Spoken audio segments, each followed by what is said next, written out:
Hello जय हिंद साथियों, स्वागत करता हूँ आज के सामान्य ज्ञान के इस नए वीडियो में। आज की इस वीडियो में हम लोग देखेंगे सामान्य ज्ञान के टॉप 40 ऐसे जीके क्वेश्चन जो आप सभी के आने वाले बिहार पुलिस एग्जाम के लिए वेरी मोस्ट इंपॉर्टेंट होने वाले हैं और आप सभी प्रैक्टिस सेट जरूर लगाइएगा। चलिए क्वेश्चन नंबर 1 की ओर बढ़ेंगे। क्वेश्चन नंबर 1 पूछा आ रहा है, मगध नरेश बिंबिसार की हत्या के बाद जब अजातशत्रु राजा बना तो काशी के अधिकार को लेकर उसका कौशल के किस राजा के साथ भयंकर युद्ध हुआ था। तो याद रखेंगे, कौशल के किस राजा के साथ भयंकर युद्ध हुआ था, तब प्रसेनजीत के साथ जो है भयंकर युद्ध हुआ था। यह कब हुआ था? तो अजातशत्रु के राजा बनने के बाद हुआ था। क्वेश्चन नंबर 1 का ये बिल्कुल सही जवाब हो जाएगा। चलिए क्वेश्चन नंबर 2 की ओर बढ़ेंगे। क्वेश्चन नंबर 2 में पूछा रहा है, सम्राट अशोक के लघु शिलालेखों में से एक शाहबाजगढ़ी और मनसेहरा के अभिलेख किस लिपि में उत्कीर्ण है जो दाएं से बाईं ओर लिखी जाती थी। तो याद रखना है किस लिपि में उत्कीर्ण है, तो याद रखना है खरोष्टी लिपि में जो है उत्कीर्ण है, जो दाएं से बाईं ओर लिखी जाती थी। क्वेश्चन नंबर 2 का भी बिल्कुल सही जवाब हो जाएगा। चलिए क्वेश्चन नंबर 3 की ओर बढ़ेंगे। क्वेश्चन नंबर 3 में पूछा रहा है, शेर शाह सूरी के प्रशासनिक सुधारों में दीवान ए रसालत विभाग का मुख्य कार्य क्या था। तो याद रखेंगे, दीवान ए रसालत विभाग का मुख्य कार्य क्या था, तो याद रखना है विदेशी मामलों और कूटनीति पत्र व्यवहार का जो है मुख्य कार्य था। क्वेश्चन नंबर 3 का भी बिल्कुल सही जवाब हो जाएगा। चलिए क्वेश्चन नंबर 4 की ओर बढ़ेंगे। क्वेश्चन नंबर 4 में पूछा रहा है, गुप्त सम्राट चंद्रगुप्त द्वितीय के दरबार के प्रसिद्ध नवरत्नों में से शंकु नामक विद्वान किस क्षेत्र के महान विशेषज्ञ थे। तो याद रखना है किस क्षेत्र के महान विशेषज्ञ थे, तो याद रखना है वास्तुकुल्ला क्षेत्र के जो है आर्किटेक्चर का जो है महान विशेषज्ञ थे। क्वेश्चन नंबर 4 का भी बिल्कुल सही जवाब हो जाएगा। चलिए क्वेश्चन नंबर 5 की ओर बढ़ेंगे। क्वेश्चन नंबर 5 में पूछा रहा है, वर्ष 1928 में पटना में आयोजित बिहार प्रांतीय सम्मेलन के दूसरे अधिवेशन की अध्यक्षता किसने की थी, जिसमें साइमन कमीशन के बहिष्कार का प्रस्ताव पारित हुआ था। तो याद रखना है इसकी अध्यक्षता किसने की थी, तो सर अली इमाम ने की थी, जिसमें जो है साइमन कमीशन के बहिष्कार का प्रस्ताव पारित हुआ था। क्वेश्चन नंबर 5 का भी बिल्कुल सही जवाब हो जाएगा। चलिए क्वेश्चन नंबर 6 की ओर बढ़ेंगे। क्वेश्चन नंबर 6 में पूछा रहा है, 1857 की क्रांति के दौरान बिहार के सारण जिले में विद्रोह का नेतृत्व करने वाले किस जमींदार को अंग्रेजों ने बाद में फांसी की सजा दी थी। तो याद रखना है सारण जिलों में विद्रोह का नेतृत्व करने वाले जमींदार का नाम क्या था, तो याद रखना है राजा हरकिशन सिंह था, हरकिशन सिंह था। याद रखेंगे इसके बाद अंग्रेज़ों ने है इन्हें फांसी की सज़ा दी थी। याद रखना है सारण जिले में विद्रोह का नेतृत्व करने के बाद जो है अंग्रेज़ों ने है जो है राजा हरकिशन सिंह को जो है फांसी की सज़ा दे दी थी। क्वेश्चन नंबर 6 का डी बिल्कुल सही जवाब हो जाएगा। चलिए क्वेश्चन नंबर 7 की ओर बढ़ेंगे। क्वेश्चन नंबर 7 में पूछा रहा है, दिल्ली के किस सुल्तान ने बिहार के मिथिला क्षेत्र के कर्नाट वंश के अंतिम शासक हरि सिंह देव को पराजित कर इस क्षेत्र पर पूर्ण नियंत्रण किया था। तो याद रखना है गयासुद्दीन तुगलक जो है हरि सिंह देव को जो है पराजित करने के बाद जो है इस क्षेत्र पर जो है पूर्ण रूप से नियंत्रण कर लिया था। क्वेश्चन नंबर 7 का भी बिल्कुल सही जवाब हो जाएगा। चलिए क्वेश्चन नंबर 8 की ओर बढ़ेंगे। क्वेश्चन नंबर 8 पूछा रहा है, चंपारण सत्याग्रह 1917 के दौरान जब महात्मा गांधी मोतिहारी पहुंचे तो मजिस्ट्रेट W.B. हैकॉक ने उन्हें किस धारा के तहत चंपारण छोड़ने का नोटिस दिया था। तो याद रखना है धारा 144 के तहत जो है W.B. हैकॉक जो है चंपारण छोड़ने का नोटिस दिया था महात्मा गांधी जी को चंपारण सत्याग्रह 1917 के दौरान। क्वेश्चन नंबर 8 का ये बिल्कुल सही जवाब हो जाएगा। चलिए क्वेश्चन नंबर 9 की ओर बढ़ेंगे। क्वेश्चन नंबर 9 में पूछा रहा है, मध्यकालीन बिहार में मनेर शरीफ स्थित मखदूम शाह दौलत की छोटी दरगाह का निर्माण बिहार के किस मुगल सूबेदार ने करवाया था। तो याद रखना छोटी दरगाह का निर्माण जो है इब्राहिम खान काकर ने करवाया था। क्वेश्चन नंबर 9 का ये बिल्कुल सही जवाब हो जाएगा। चलिए क्वेश्चन नंबर 10 की ओर बढ़ेंगे। क्वेश्चन नंबर 10 से पूछा जा रहा है, स्वतंत्रता आंदोलन के दौरान बिहार के गया जिले में लोटा विद्रोह किस दमनकारी व्यवस्था के विरुद्ध में हुआ था। तो याद रखना लोटा विद्रोह जो है जेल के कैदियों को मिट्टी के बर्तन दिए जाने के विरुद्ध में जो है किया गया था। क्वेश्चन नंबर 10 का सी बिल्कुल सही जवाब हो जाएगा। चलिए क्वेश्चन नंबर 11 की ओर बढ़ेंगे। क्वेश्चन नंबर 11 में पूछा जा रहा है, भारतीय संविधान के किस अनुच्छेद के प्रावधानों के तहत किसी राज्य के उच्च न्यायालय के न्यायाधीशों का वेतन राज्य की संचित निधि कंसोलिडेटेड फंड पर भारित हुआ था। तो याद रखना है, संचित निधि कंसोलिडेटेड फंड पर भारित हुआ था। तो याद रखना अनुच्छेद 202 के तहत। क्वेश्चन नंबर 11 का ये बिल्कुल सही जवाब हो जाएगा। चलिए क्वेश्चन नंबर 12 की ओर बढ़ेंगे। क्वेश्चन नंबर 12 में पूछा रहा है, यदि बिहार विधान परिषद में किसी विधेयक पर गतिरोध उत्पन्न होता है तो संविधान के अनुसार इसका समाधान करने के लिए संयुक्त बैठक ज्वाइंट सिटिंग का क्या प्रावधान है। तो याद रखना है, ज्वाइंट सिटिंग का क्या प्रावधान है। तो विधान परिषद के मामलों में संयुक्त बैठक का कोई प्रावधान नहीं है। क्वेश्चन नंबर 12 का सी बिल्कुल सही जवाब हो जाएगा। चलिए क्वेश्चन नंबर 13 की ओर बढ़ेंगे।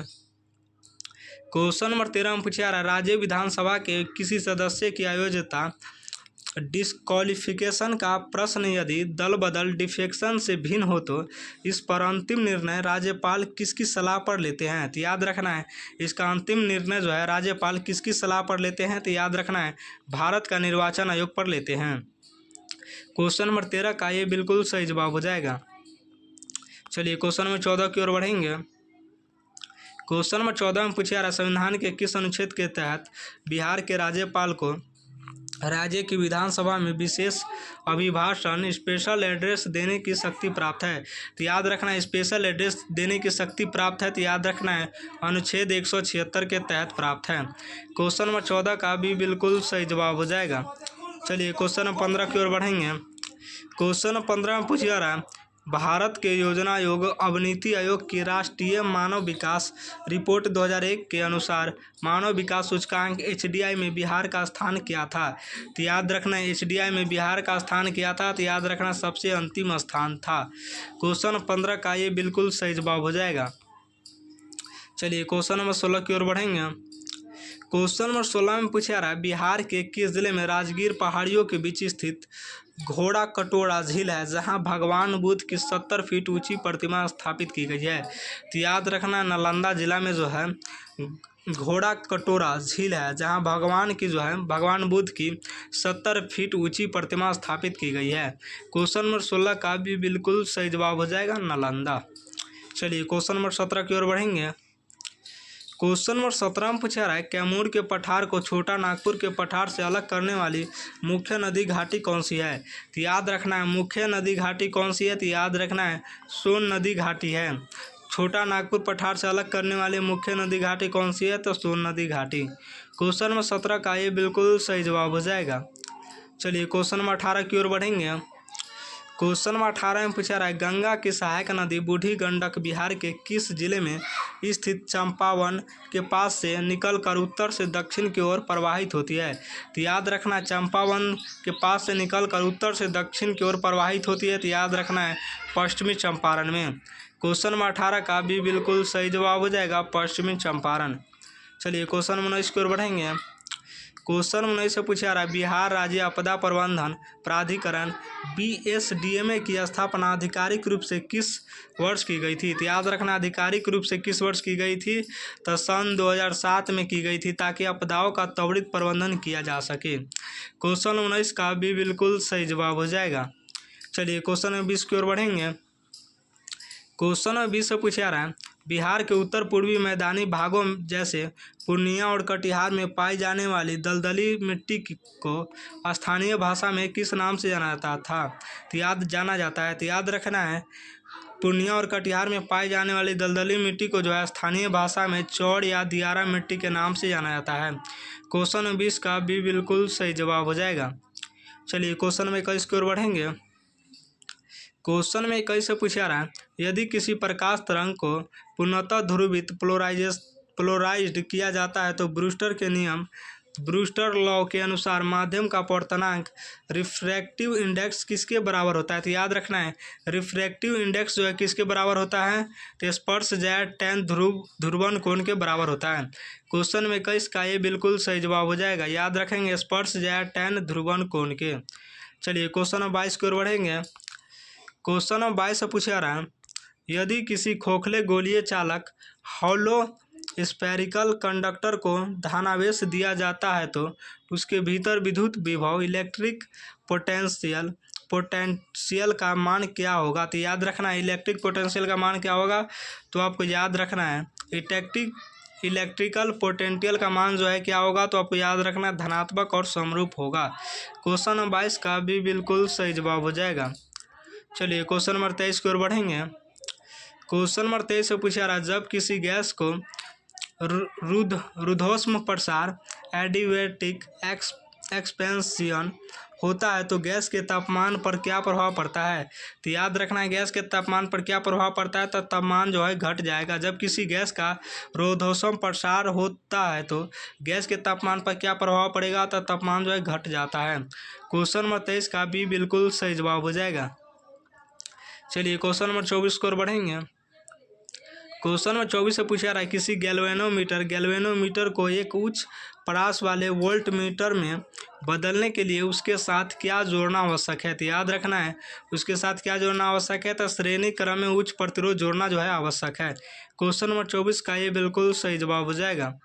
चलिए क्वेश्चन नंबर 25 की ओर बढ़ेंगे।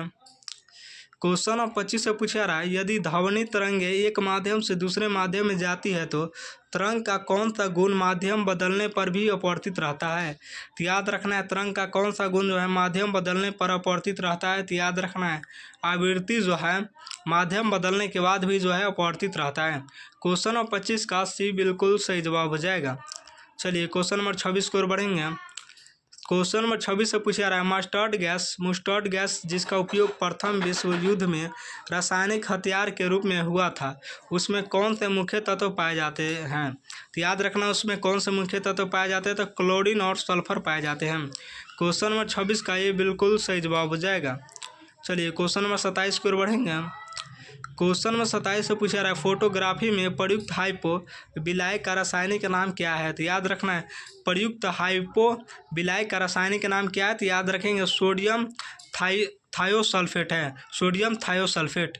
क्वेश्चन नंबर 27 का ये बिल्कुल सही जवाब हो जाएगा, सोडियम थायोसल्फेट। चलिए क्वेश्चन नंबर 28 की ओर बढ़ेंगे। क्वेश्चन नंबर 28 से पूछा रहा है, आवर्त सारणी के डी ब्लॉक के तत्वों को किस अन्य नाम से जाना जाता है?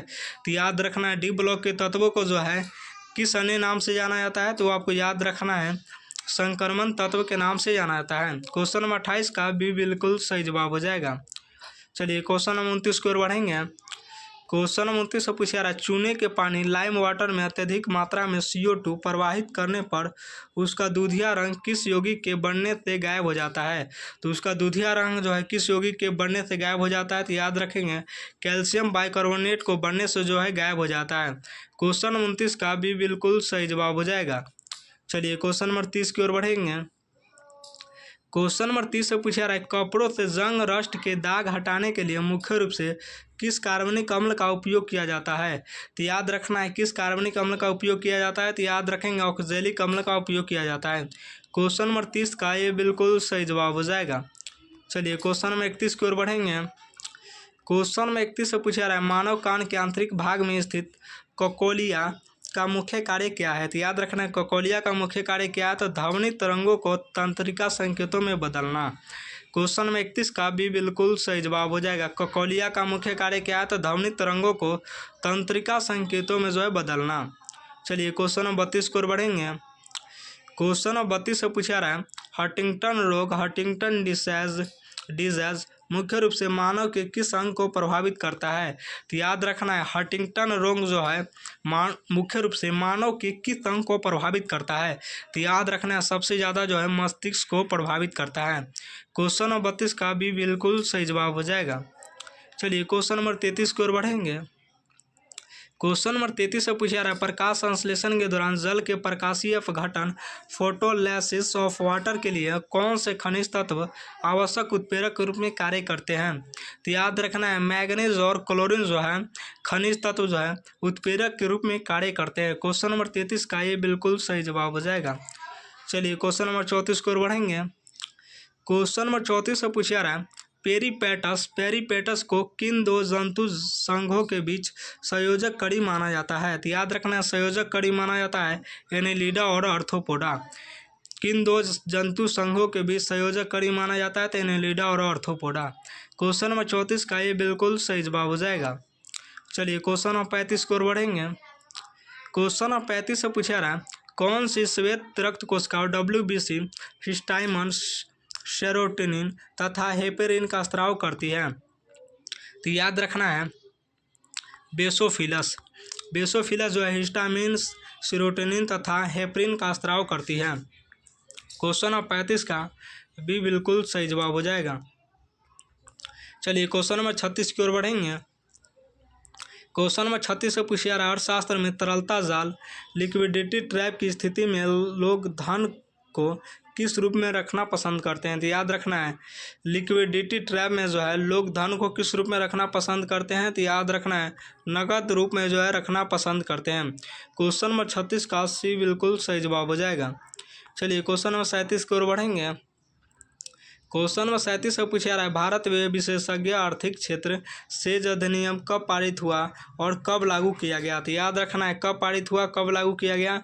तो याद रखना है 2005 में पारित और 2006 में लागू किया गया।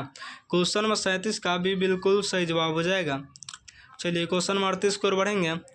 क्वेश्चन नंबर 38 से पूछा रहा है किस समिति की सिफारिशों के आधार पर भारत में क्षेत्रीय ग्रामीण बैंक RRBS की स्थापना की गई? तो याद रखना है RRBS की स्थापना की गई नरसिम्हन समिति के जो है तहत की गई। किस समिति की सिफारिशों के आधार पर भारत में क्षेत्रीय ग्रामीण बैंक RRBS की स्थापना की गई? तो याद रखना है नरसिम्हन समिति की जो है स्थापना की गई। क्वेश्चन नंबर 38 का ये बिल्कुल सही जवाब हो जाएगा। चलिए क्वेश्चन 39 की ओर बढ़ेंगे।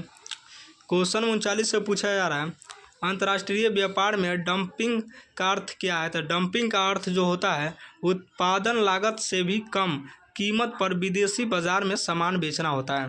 क्वेश्चन 39 का भी बिल्कुल सही जवाब हो जाएगा। चलिए क्वेश्चन नंबर 40 की ओर बढ़ेंगे। क्वेश्चन नंबर 40 से पूछा रहा है प्रधानमंत्री मुद्रा योजना मुद्रा की किशोर श्रेणी के अंतर्गत कितना ऋण दिया जाता है? तो याद रखना है मुद्रा की किशोर श्रेणी के अंतर्गत कितना ऋण दिया जाता है? तो याद रखना है 50,000 से 5 लाख तक दिया जाता है। मुद्रा की किशोर श्रेणी के अंतर्गत कितना ऋण दिया जाता है? तो 50,000 से 5 लाख तक। क्वेश्चन नंबर 40 का भी बिल्कुल सही जवाब हो जाएगा। और 40 में से आप सभी का कितना सही हुआ कमेंट जरूर कीजिएगा।